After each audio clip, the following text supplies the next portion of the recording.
आ गया। Now see. तो अभी हम लोगों ने we are going to discuss chapter 3, motion in straight line. ठीक है, हम लोग अभी बात कर रहे थे कि मैंने पूछा था ये चारों में से ए से बी तक जाना है, कौन सा इसमें से डिस्टेंस है, कौन सा। तो डिस्टेंस चारों ही हैं, ए से बी तक जा रहे हैं इस रास्ते से, ए से बी तक जा रहे हैं इस रास्ते से, ए से बी तक जा रहे हैं इस रास्ते से, ए से बी जा रहे हैं इस रास्ते से, ऐसे करके। तो ऑल आर ऐसे भी जा सकते हैं हम लोग। ठीक है, उसके बाद फिर यहाँ से ऐसे गए, ऐसे ऐसे ऐसे ऐसे उछल कूद करते हुए भी हम बी के पास जा सकते हैं, है ना। तो ऑल आर डिस्टेंस। ठीक है, तो आगे हम लोग अभी डिस्कस करेंगे उसके बारे में डिटेल से। बट हम लोग एनसीईआरटी जैसे स्टार्ट होती है वैसे हम लोग स्टार्ट कर रहे हैं। ठीक है, सबसे पहले इंट्रोडक्शन। तो मोशन, सबसे पहले बात आती है मोशन की, जिसमें एनसीईआरटी ने इंट्रोड्यूस किया है। तो जो भी चीज है इस धरती पे आप जिसको मूव करते हुए देख रहे हैं, दैट इज मोशन। ये it is common to everything in universe. Motion is common to everything in universe. ठीक है, जैसे हम लोग चलते हैं, हम लोग दौड़ते हैं, ठीक है, हम लोग साइकिल चलाते हैं या बाइक चलाते हैं, ये सब क्या है, all these are the examples और examples of motion. Okay, when we are sleeping, उस समय भी मोशन होता है, किसके बीच, एयर, है ना।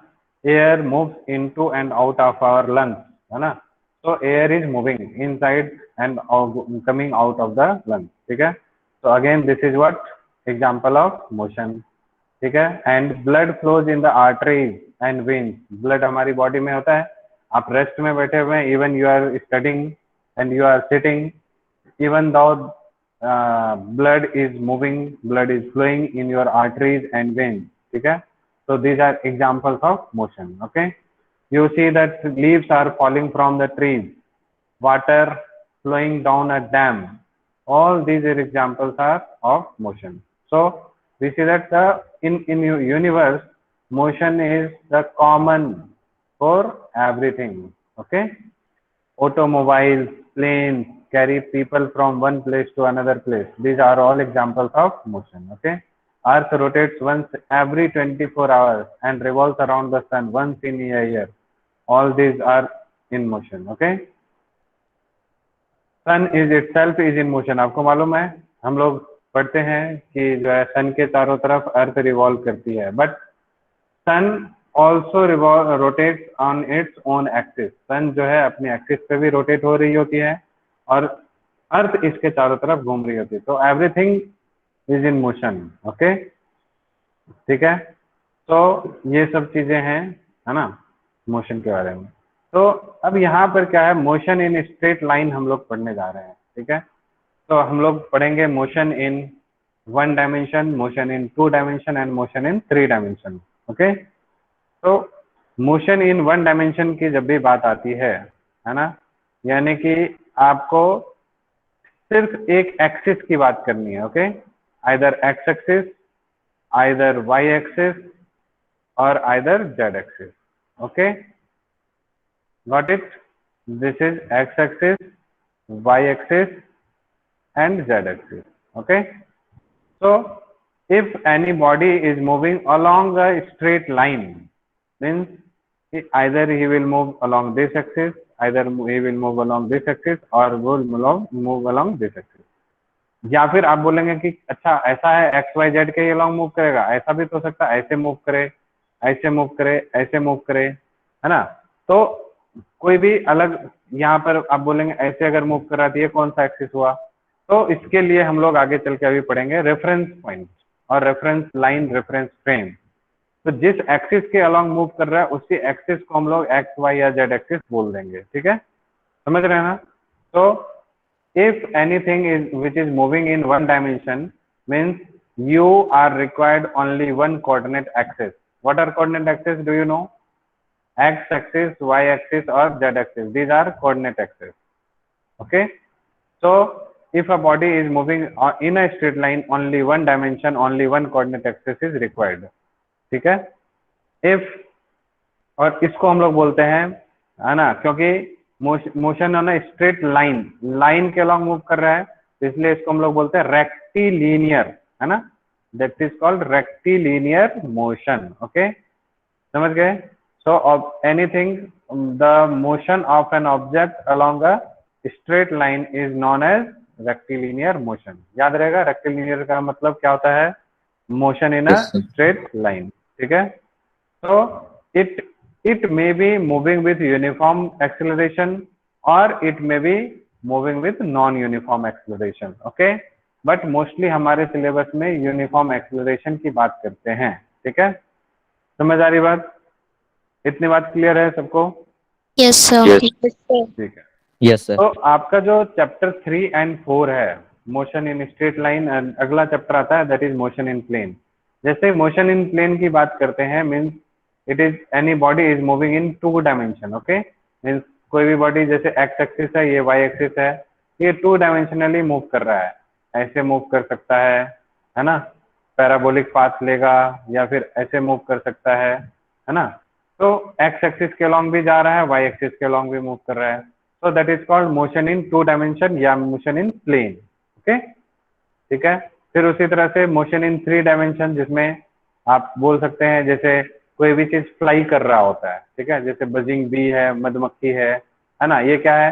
3 dimensional, along length, breadth, height, omni direction, किसी भी डायरेक्शन में x axis, y axis, z axis के अलॉन्ग कभी भी मूव कर सकती है। ओके, तो that is motion in 3 dimension. ठीक है, तो इस चैप्टर में हम लोग को मोशन इन 1 डायमेंशन पढ़ना है, मोशन इन स्ट्रेट लाइन पढ़ना है, उसको हम लोग रेक्टिलिनियर मोशन बोलते हैं। Got it? Yes sir. Okay, next we will study about the position, path length and displacement. Okay, so how will you identify the position of any object or any body which is moving or is at rest? How will you identify its position? बताइए। जैसे कोई भी body यहाँ पर है, ठीक है, जैसे मैं सिंपली अगर बात करूं कि, है ना, एक काम करते हैं, मैं पूछता हूं आपसे, ये बताइए दिल्ली कहाँ पर है, तो क्या करते हैं आप? Where is Delhi? Then what will you tell? कोई बोलेगा नॉर्थ में है, कोई बोलेगा जिसके वो ऑलरेडी नॉर्थ में है, जैसे कश्मीर में कोई रह रहा है तो वो बोलेगा कि वहां से उसके साउथ में पड़ेगा। ठीक है, क्योंकि कश्मीर उससे भी ज्यादा नॉर्थ हो जाता है ना। तो आप कैसे इसकी पोजीशन को लोकेट कर सकते हैं? हाउ कैन यू आइडेंटिफाई और how can you locate the position of any object? तो उसके लिए आपको क्या होना चाहिए? रेफरेंस फ्रेम होना चाहिए, रेफरेंस लाइन होना चाहिए, ठीक है, जिसमें आप किसी भी चीज के पोजीशन को लोकेट कर सकेंगे। ठीक है, तो उसके लिए हम लोग सबसे पहले एक बोलते हैं रेफरेंस पॉइंट। ठीक है, ओके, किसी भी ऑब्जेक्ट के पोजीशन के लिए मैंने आपसे पूछा ये दिल्ली है, ओके, अब दिल्ली मेरे घर से हो सकता है कि 2 किलोमीटर पे हो, ठीक है, जो आदमी सपोज हरियाणा में या यूपी में उसके बॉर्डर पे रह रहा है या पंजाब में, ठीक है, अगर कोई रह रहा है, ठीक है, तो उसके लिए हो सकता है आधा किलोमीटर, 1 किलोमीटर, 10 किलोमीटर हो, लेकिन किसी के लिए हो सकता है दिल्ली 2000 किलोमीटर हो, है ना, किसी के लिए हो सकता है कि दिल्ली मतलब 10,000 किलोमीटर हो, अमेरिका में कोई आदमी रह रहा है तो उसके लिए काफी दूर हो गया। तो मतलब I want to say that you cannot specify any location until unless you have any reference point. okay, आप किस पॉइंट के रिस्पेक्ट में आप उसकी पोजीशन की बात कर रहे हैं? ठीक है, समझ आ रही बात? क्योंकि कोई कहाँ से देख रहा है दिल्ली को या किसी भी ऑब्जेक्ट को, वो मैटर करता है, वहां से उसकी कितनी डिस्टेंस है ये जानना है। आ रही बात समझ में? सो to locate any position we need a reference point। ठीक है, so what is this reference point? इसको हम लोग क्या बोलते हैं? जैसे आप जानते होंगे कोऑर्डिनेट सिस्टम आप लोगों ने पढ़ा है। कोऑर्डिनेट सिस्टम में क्या होता है? One is x axis, another is y axis and another is axis. Okay, तो ये एक्स एक्सिस, वाई एक्सिस और जेड एक्सिस का जो पॉइंट ऑफ इंटरसेक्शन होता है, इसको हम लोग क्या बोलते हैं? What is this point called? Do you know? Origin. This is called origin. Okay, very good. And this origin is also known as reference point. Got it? किसी भी ऑब्जेक्ट को लोकेट करने के लिए हम हमेशा इसका हेल्प लेंगे। जो रेफरेंस पॉइंट है, ओरिजिन है, उसके रिस्पेक्ट में कितना पोजीशन है, कितना डिस्टेंस पे है, ये हम लोग पता करते हैं। Got it? Is it clear Yes, too sir. Everyone? तो Yes, ये Yes. चीज आपको जानना बहुत जरूरी था। हम लोग छोटे बच्चे थे तो सीधा हम लोग को बता दिया जाता था ये पोजीशन तो ऐसे ही होता है, कुछ नहीं है। बट आपको ये जानना है कि रेफरेंस पॉइंट जब तक आपको मालूम नहीं है, आप किसी भी चीज का एग्जैक्ट लोकेशन, और आप कुछ भी बोल सकते हैं, मेरे से इतना डिस्टेंस पे है, उससे इतना डिस्टेंस पे। तो जो मेरे से या उससे, ये क्या है? रेफरेंस पॉइंट है। ओके, जहां पर से आप कैलकुलेट करना चाहते हैं वही आपका रेफरेंस पॉइंट बन जाता है। Got it? So the point of intersection of the three axes is called origin and it serves as a reference point. ठीक है? And coordinates of x, y and z. ठीक है? The coordinates of x, y, z describes the position of the object with respect to coordinate system.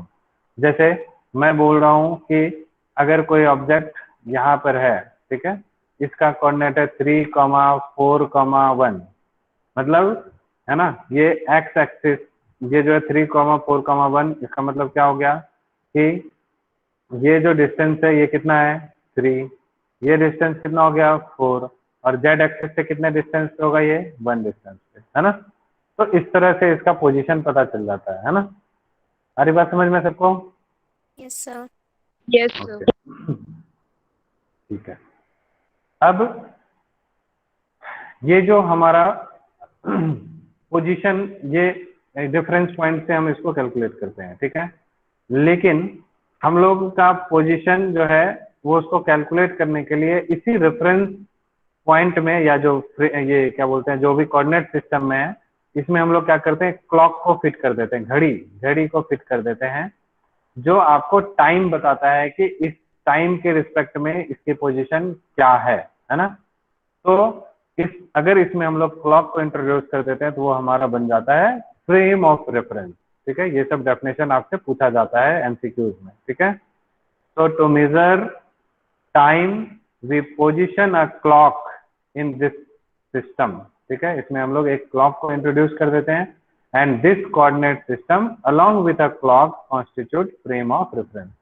तो आज आप दो नई चीज सीखे होंगे, ये सब आप लोगों ने पहले नहीं पढ़ा होगा क्लास 10 तक। What is reference point, what is frame of reference. आ रही बात समझ में सबको? Yes, sir.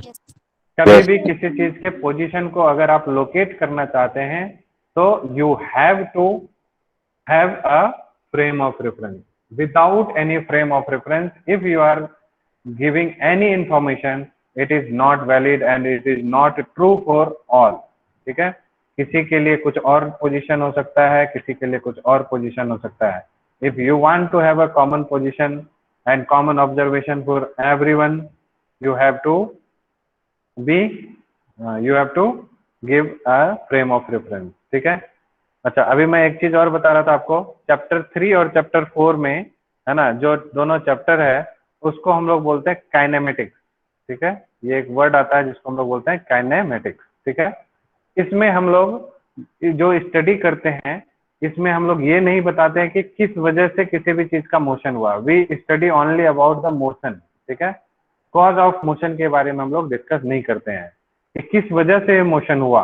ठीक है, ये सब हम लोग पढ़ेंगे लॉज ऑफ मोशन में चैप्टर 5 में जाके। ठीक है, काइनेमेटिक्स इज द स्टडी, है ना, and ways to describe motion without going into the causes of motion. किस वजह से मोशन हो रहा है ना, वो हम लोग इसमें डिस्कस नहीं करेंगे। और यहाँ पर आप देख रहे हैं मैटिक्स करके आ रहा है, तो मैथमेटिक्स से रिलेटेड है, मतलब मैथमेटिकली हम लोग इसमें सारा चीज पढ़ेंगे कि the distance, displacement, speed, velocity. ठीक है, हम लोग जो पढ़े थे क्लास 9th में वो सारी चीजें हम लोग इस चैप्टर में रिपीट करेंगे, but in a different way, different manner. थोड़ा सा स्टैंडर्ड चैप्टर बन जाता है ये क्लास 9th के रिस्पेक्ट में। ओके, समझ आ रही बात सबको? ठीक है, Yes, Yes, sir. चलिए, तो फ्रेम ऑफ रेफरेंस भी आप लोगों ने सीख लिया। ठीक है, उसके बाद हम लोग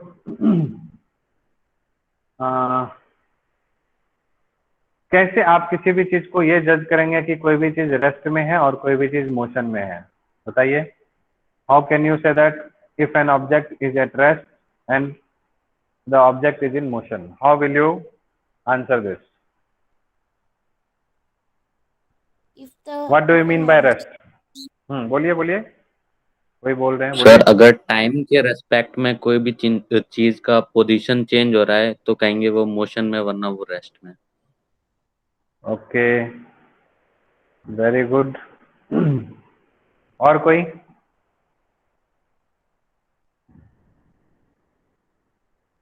ठीक है, देखिए अभी तक हम लोग ये डेफिनेशन पढ़ते थे कि अगर टाइम के रिस्पेक्ट में कोई भी चीज अपना पोजीशन चेंज नहीं करता है, इसका मतलब है कि वो रेस्ट में है. जैसे अभी आपकी क्लास स्टार्ट हुई है 9:40 से, ओके सॉरी 9:50 से स्टार्ट हुई है, तो 9:50 से लेके 10:30 तक, ओके, इस इस बीच में आप एक जगह पर बैठ के क्लास अटेंड कर रहे हैं, ठीक है. टाइम इज इंक्रीजिंग, 9:50 से 10 AM हो गया, 10 से 10:15 हो गया, 10:20 हो गया, 10:30 होने वाला है, but your position is not going to change and this is called rest. Time के रिस्पेक्ट में पोजीशन चेंज नहीं हो रहा है, रेस्ट होता है. ठीक है, समझ गए? तो अब सर हम एक लोग और बार यहाँ बता पर, दो, आपकी आवाज चली गई थी. आवाज नहीं आ रही है क्या? आ रही है अब आ सर। रही है सर, बीच में चली गई थी. ओके, ठीक है, कोई बात नहीं. आपने जो बोला अभी कि अगर किसी भी ऑब्जेक्ट का, है ना, position with respect to time अगर चेंज होता है तो उसको हम लोग मोशन बोलते हैं, और अगर चेंज नहीं हुआ तो उसको हम लोग रेस्ट बोलते हैं. ओके, ठीक है. लेकिन अब हम लोग जो पढ़ने जा रहे हैं, मोशन की डेफिनेशन और रेस्ट की डेफिनेशन थोड़ा सा डिफरेंस है. ठीक है, देखिए क्या कह रहा है. If one or more coordinates of an object change with time we say that the object is in motion. Got it? मतलब जैसे आपको क्या बोला, अगर आपकी पोजीशन अभी मान लीजिए सपोज जब से क्लास शुरू हुई है 9:50 से 10:20-25 तक, आप एक्स एक्सिस आपके घर में एक कॉर्नर बना दीजिए जहां से वो कोऑर्डिनेट सिस्टम हो गया एक्स वाई और जेड एक्सिस का. उसमें से एक आपका पोजीशन है अगर 3, 4, 1, ठीक है सपोज, या 3, 4 है, दो ही एक्सिस लेते हैं, एक्स और वाई एक्सिस लेते हैं. एक्स एक्सिस यानी आपके कॉर्नर से 3 मीटर और एक वाई एक्सिस 4 मीटर पे है. ठीक है, sorry, this is 4 and this is 3. ठीक है, तो अगर आपका कोऑर्डिनेट चेंज नहीं हो रहा है, ठीक है, with respect to time, it means you are at rest. अगर आपका कोऑर्डिनेट चेंज हो रहा है, या तो 3 वाला 4 हो जाए, या आपका 4, 4 हो गया कोऑर्डिनेट थोड़ी देर के बाद, या 4, 3 हो गया, या दोनों ही चेंज हो रहा है. ठीक है, 4, 4 हो गया, 4, 3 हो गया, 4, 5 हो गया, या 7, 4 हो गया, 7, 6 हो गया, या तो कोई एक कोऑर्डिनेट या तो दोनों कोऑर्डिनेट अगर चेंज हो, एक्स और वाई या जेड, या तीनों ही चेंज हो, ठीक है, with respect to time, then the object is said to be in motion. अगर कोऑर्डिनेट चेंज नहीं हुआ तो object is not in motion. Clear है सबको? बोलिए. Yes sir. ठीक है. Yes sir. If one or more coordinates of an object change with time we say that object is in motion. तो आपने जो 9th क्लास में पढ़ा था इससे पहले, वो डेफिनेशन को चेंज कर लीजिएगा, इस डेफिनेशन को लिखना है. ओके, मतलब आप बोलते थे with respect to time position change होना, नहीं, क्या बोलेंगे, one or more coordinates of an object change with time, then we say that the object is in motion, otherwise object is said to be at rest. Rest समझ में आ गया सबको? और with respect to frame of reference, ये लगाना जरूरी है. फ्रेम ऑफ रेफरेंस जहां से आप इसको ऑब्जर्व कर रहे हैं, और इसमें क्योंकि मैंने आपको बोला था फ्रेम ऑफ रेफरेंस वो चीज है जिसमें क्लॉक लगी हुई है. क्लियर है सबको? बोलिए. Yes sir. Yes sir. ठीक है, यस सर। तो ये सारी चीजें हैं. ठीक है, तो फ्रेम ऑफ रेफरेंस के बेस पे हम लोग जो है किसी भी चीज के ऑब्जेक्ट्स को के मोशन को या पोजीशन को आइडेंटिफाई करते हैं. ठीक है, तो आप इसमें इसलिए बोल सकते हैं, जैसे मान लीजिए एक कार मूव कर रही है, ठीक है, तो कार अगर किसी भी ऑब्जेक्ट, ये जैसे रोड पे ये कार मूव कर रही है, ठीक है, तो इस कार के अंदर में जो बैठा हुआ, मान लीजिए इस कार की स्पीड 40 km/h सपोज, ठीक है, तो इस कार के अंदर बैठा हुआ आदमी इस कार को कितनी स्पीड से आगे जाते हुए देख रहा होगा, बताइए. 40 किलोमीटर पर नहीं आवर। समझ में आया? अरे मैं ये पूछ रहा हूँ कि सपोज ये कार है, ठीक है, कैसा कार बन गया ये, फ्लाइंग कार। ये मान लीजिए इसकी स्पीड चलिए 40 किलोमीटर पर आवर कर दे रहे हैं, ओके। ये इतनी स्पीड से मूव कर रही है, ठीक। तो इस कार के अंदर में अगर आप बैठे हुए हैं, कोई एक आदमी बैठा हुआ है, तो ये आदमी इस कार को कितनी स्पीड से जाते हुए देखेगा, ये बताइए। 40 kilometre. 40 kilometre per hour, very good. और एक आदमी जो ग्राउंड पे बैठा हुआ है, वो इस कार को कितनी स्पीड से जाता हुए देखेगा? वो भी 40 किलोमीटर। वाह, वेरी गुड। सबसे पहली बात कि ये मैंने क्वेश्चन आपसे जो बताया वही गलत बताया। आपको मैंने बोला था अभी, जब भी कोई भी चीज हम लोग कैलकुलेट करेंगे इस चैप्टर में with respect to frame of reference, ठीक है। ये 40 किलोमीटर पर आवर जो आपको स्पीड में दिखा रहा हूँ, ये किस चीज की स्पीड है, कहाँ के, किसके रिस्पेक्ट में है, ठीक है। तो ये एक आदमी जो ग्राउंड पे या ट्रैफिक सिग्नल पे बैठा हुआ है, उसके रिस्पेक्ट में ये 40 किलोमीटर पर आवर की स्पीड से जा रहा है। अब ये क्वेश्चन जाके कंप्लीट हुआ, समझ आ रही बात?